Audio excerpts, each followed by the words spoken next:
Hi everybody, Dan Illman here, taking a look at race number 9 at Santa Anita on a Super Memorial Day Monday card. This is the Grade 1 Gamely for fillies and mares going 1.125 miles on the turf.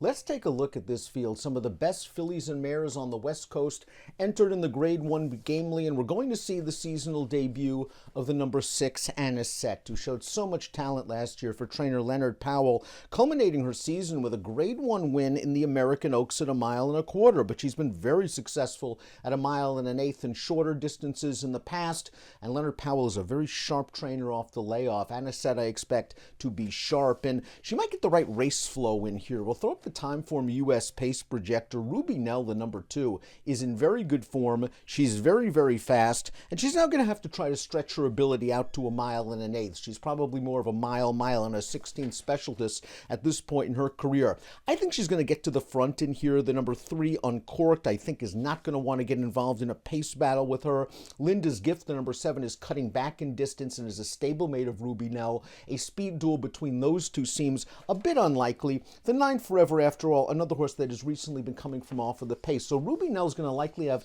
a chance to get to the front in this race and try to back down the fractions, but we'll see if she wants to get the 1.125 miles.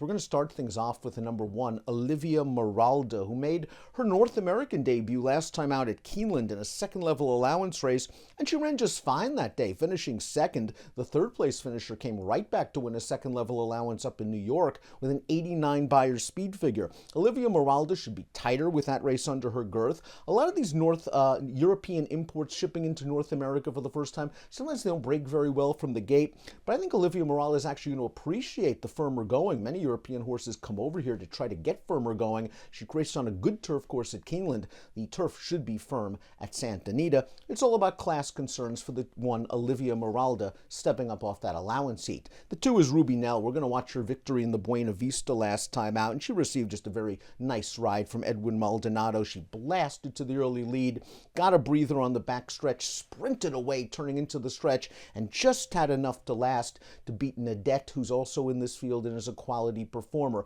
It's all about distance for Ruby Nell. How far does she want to go? Because she's been in excellent form all year long, and she looks like the controlling speed for Mandela. The 3 is Uncorked, coming off of a win in this race, the Royal Heroine on April the 27th. Now, this was her first start of the year for trainer Phil D'Amato, and she sure looked good, running down Justique to get this done to win by 2 lengths. She got a very nice trip under Frankie Dettori that day.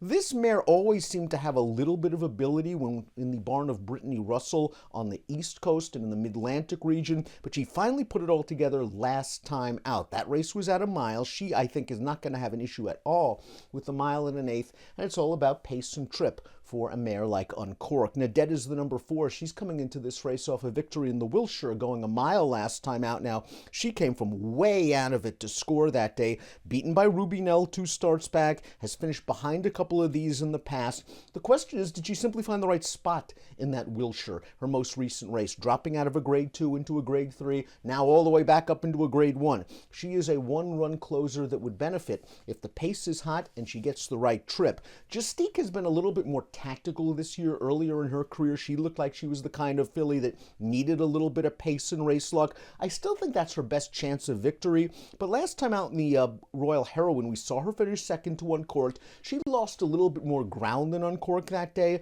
She's another one that has to prove herself against true Grade 1 competition. Lots of minor awards on Justique's page. She's a horse, though, that could perhaps spice up your single race exotics with her usual late kick to get a minor award. Here's Anisette winning the American Oaks at 1.25 miles last year, and this was opening day of the Santa Anita winter meet. She got a beautiful trip and ride from Umberto Rispoli, who was able to save ground going into the backstretch behind the leaders, tipped out at just the right time, and Anisette roars on home to score as the odds-on favorite. She won off of a similar layoff last year in a first-level allowance at Santa Anita, and she's the kind of filly I think that needs a little bit of pace, but I think she's going to get it in a race like this. Ruby Nell, I just think, is a blazer. She's going to go to the front and set legitimate fractions. If Anisette is ready to roll off the layoff, I would expect her to do some good things. Linda's Gift has certainly done good things. She's seeking her 4th consecutive victory. Hers her most recent start, the Grade 3 Santa Ana. Now keep in mind this race was 1.25 miles,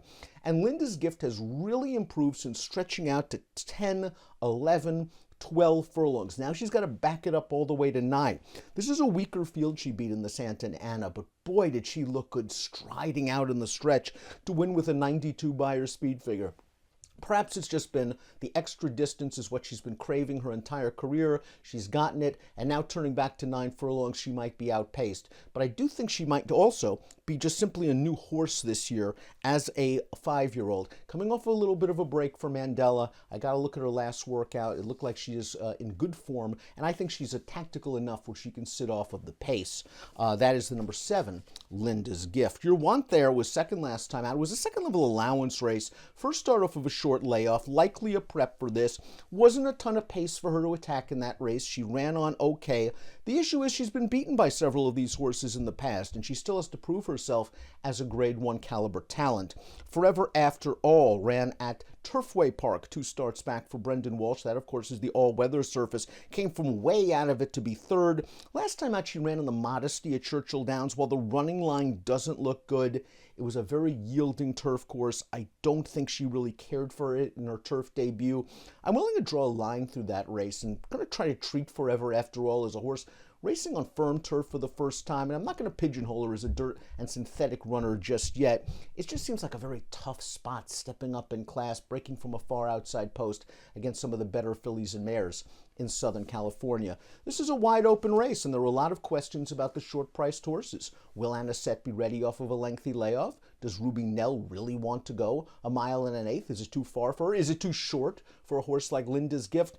Let price be your guide in the gamely. I think Linda's Gift is going to be okay turning back to 1 1/8, and she's going to be my tepid top choice in the grade 1 gamely against some really, really good fillies and mares. Should be a barn burner in the gamely on Memorial Day Monday. Good luck.